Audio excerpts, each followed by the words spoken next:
What's up, everybody? Welcome back to the GetMoPhit YouTube channel. My name is Morgan Downey, and here at GetMoPhit, we are a health and life coaching business, and I am a co-founder. And today, I am joined with my other co-founder, Erica Grooms. Woo! Yeah! So today, we are going to be talking about a little bit about Erica's experience with her toxic relationship cycle and how she kind of got out of it, and some of the things that she experienced in her single season and what that transition was like.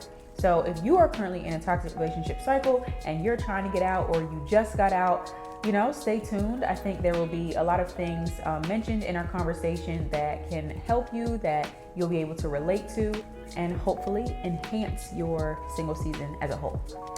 So without further ado, let's get into it.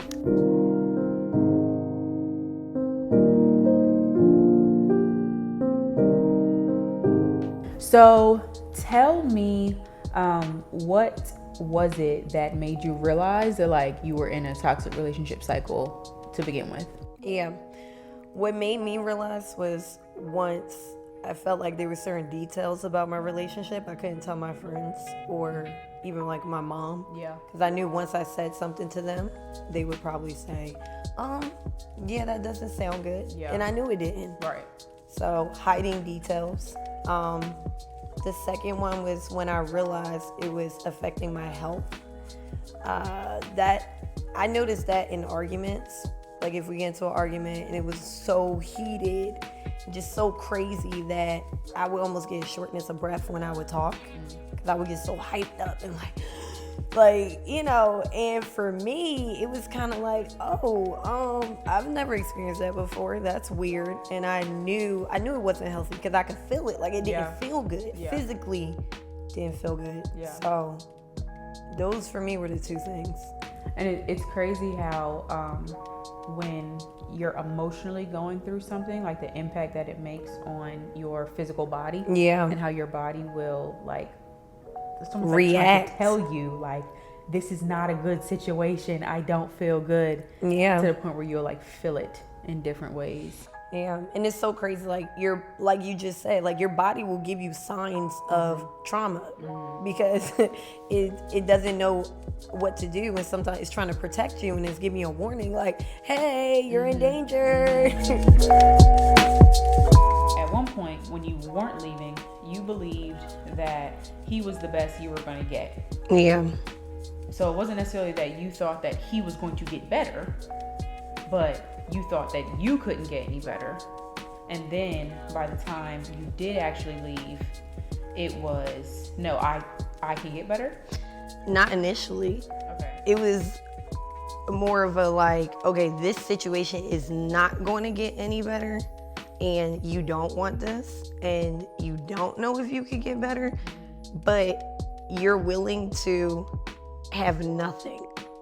I got to a point where I literally told myself, if I don't marry a guy, if I don't get another boyfriend, if I don't get nothing, I'm willing to have nothing at all than be with this person. And I accepted it and I was okay with it. And I think for me, that's really what gave me the confidence to walk away. Because once you get to the point where you'll accept nothing at all, that's the bottom. Well, it's not the bottom, but it's it can feel like it at the time. Yeah, it was if I'm not gonna take anything, then what's the point? If I'm okay with that, then I could walk away. And I think that's a really significant point that we'll be afraid to be alone. Yeah. And it's well, I'd rather have this horrible thing than be alone. So it's if we're sitting here and we feel the worst thing could be I'm alone. Yeah. Versus the worst thing could be I stay with this Negro, then we gonna stay with the Negro. And the crazy thing about it is not that I wasn't scared to be alone, because I was, but I was willing to be alone, because for me, the situation was just so bad that, I accepted it for what it was, and I was I can't do this no more. I was tired of it. So tell me, how did GetMoPhit, your experience with GetMoPhit, impact that single season, and particularly your time spent in the gym? Yeah.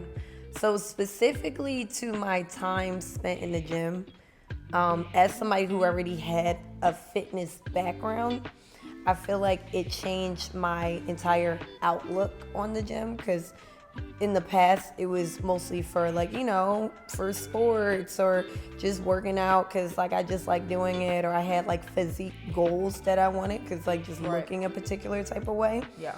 But with the work from GetMoPhit, I felt like I was taking certain principles and now making it more practical of like practicing it in the gym.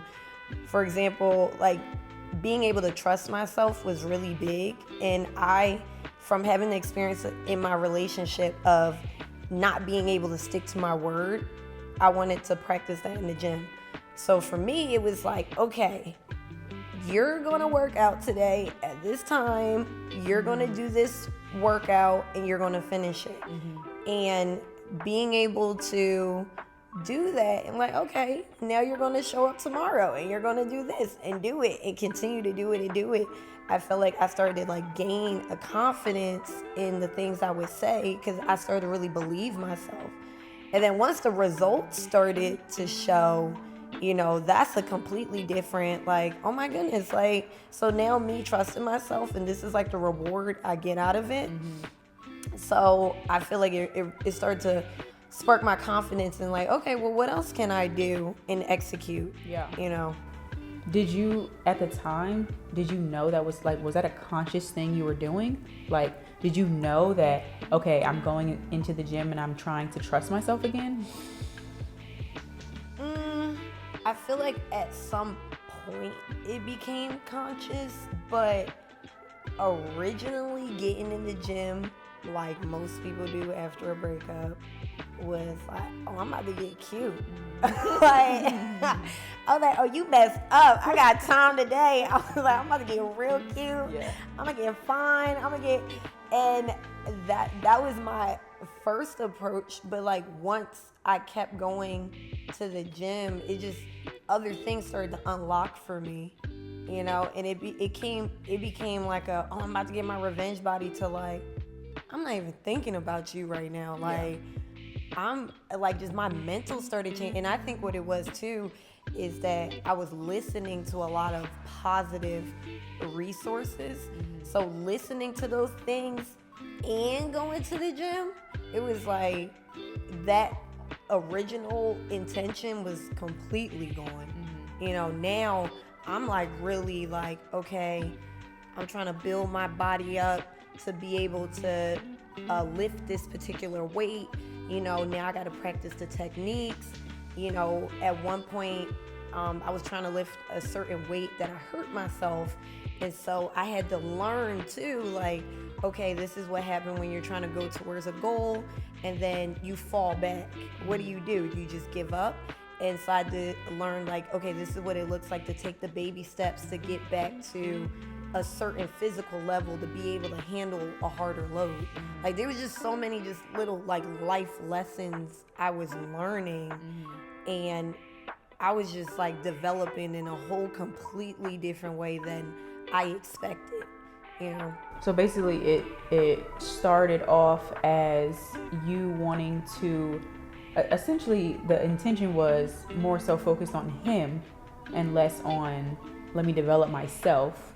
But it's over time, as you started to see results, changes in yourself, it became, I want to focus more on me and what I can do. I feel like I still had like an intention, like it's for me, but it's more of a like, let's be real. Like, most of the people when we get in the gym, like a part of it is like, the gym is like, I want to look good. And so I wanted to look good for myself, but also it was more of a like, yeah, and if you accidentally bump into me, so happily, if you bump into me and my legs looking crazy, that would feel great too. Yeah. And so it was almost like both of them, but then it went from both of them to like completely just one. Like, I don't even care if you bump it. I don't even care if I look my worst if you bump into me. Like, you're not, this isn't for you. Right. Like, you have nothing to do with it. Right. And so I think that's when it really changed for me. Like, wow, I'm really like just doing this for me. So how did you begin to like see your confidence shift? I know like with GetMoPhit, we did a lot of working out. We did a lot of journaling. You did a lot of listening to different things. Yeah. But like as those things were happening and your confidence was increasing, what changed in your life? What got better that just enhanced that single season as a whole? I would say the way I talk to myself got better. The environments I put myself in got better. I was very intentional about the friends I hung out with.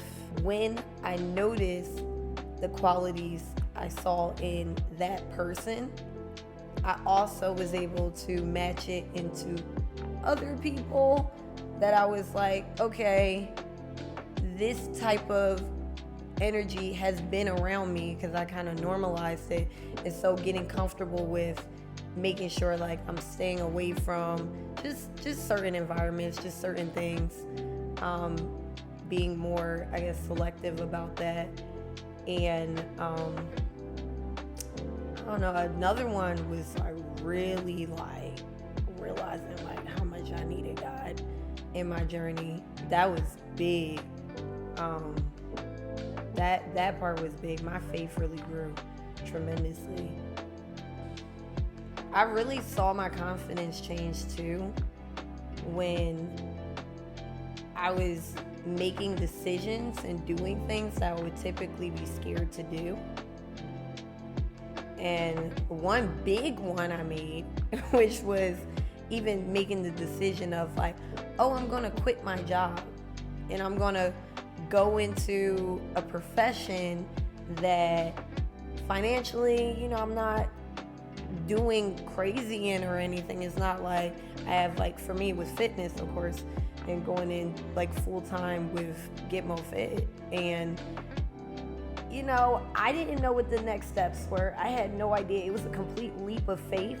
But for me, it was almost like hey, you just got out of a relationship that you thought you would never be able to get out of, and you wouldn't have the confidence to do it. You let go of some people in your life that you probably wouldn't have the confidence or be able to come to that realization that they weren't healthy for you. Like, you've done a lot of very courageous things. Why can't you do this too? You could quit your job and drive your car, pack up your things, and move to a whole nother state without finances lined up, without a real like written out plan, but just a leap of faith because you did it before and God saw you through every single time. Like, when has God steered you wrong for real?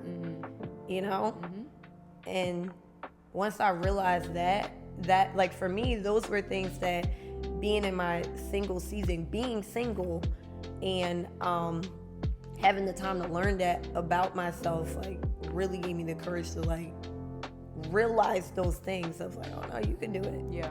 And like believe in yourself. Yeah.